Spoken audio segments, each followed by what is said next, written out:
So my fifth favorite horror remake is Texas Chainsaw Massacre. Don't get me wrong, I love the original, but I also love this one as well. I think that the cast is great. You know, Jessica Biel kind of sucks, but shit, in this movie she's fine. And the way it's shot, the director of this, I think, did a really, really good job. I love the way this is shot. It's a fucking scary movie. The way that they shoot this, makes you very uneasy when you're watching this.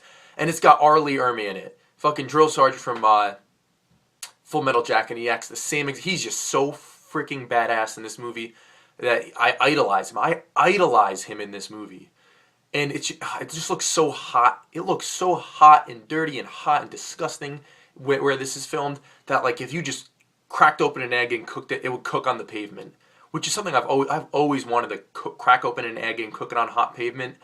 But I guess I'm just worried about what others will think. Will it ever get easier?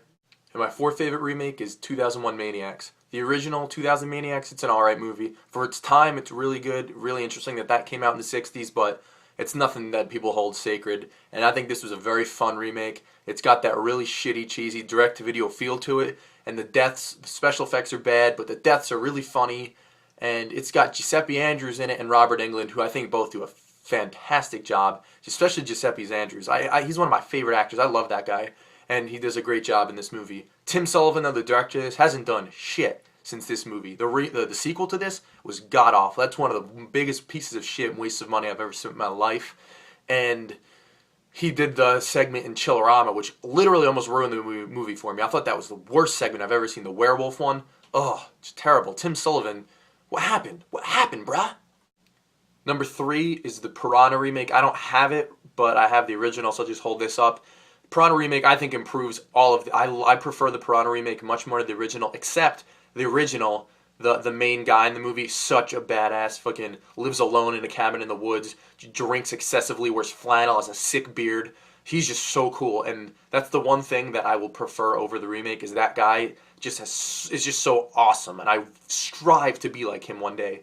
But the remake just amped everything. Tons of gore, tons of nudity. It's just cheesy, slapstick, fucking bloodbath. The remake is great, and I really need to get it. I don't know why I haven't. I need to get on that. At number 2 is the Hills Have Eyes remake. Yeah, Alex Aha again. The guy can make a fucking remake, let me tell you. His original movies are hit or miss. High Tension was fantastic, but Mirrors, I thought Mirrors was shitty. I thought it was a piece of shit. But both of his remakes, Hills Have Eyes and Piranha, just kick serious ass. Hills Have Eyes, this is just so gory and so over the top and very serious too. They don't play it for any laughs or anything like that. And I really like this movie. And the trailer for this is still easily one of my favorite trailers, with the Mamas and the Papas song playing, and it's just showing like the desert, and oh my god, I love that trailer. I kind of want to go watch it now. And the rape scene in this, with the mutant raping the fucking chick, is so freaking hot. And my favorite remake of all time is House of Wax. This, I may be in the very, very small minority here that really likes this movie, but something about this, I love it. The mood, I can't even describe. There's just something about this that I really, really, really like.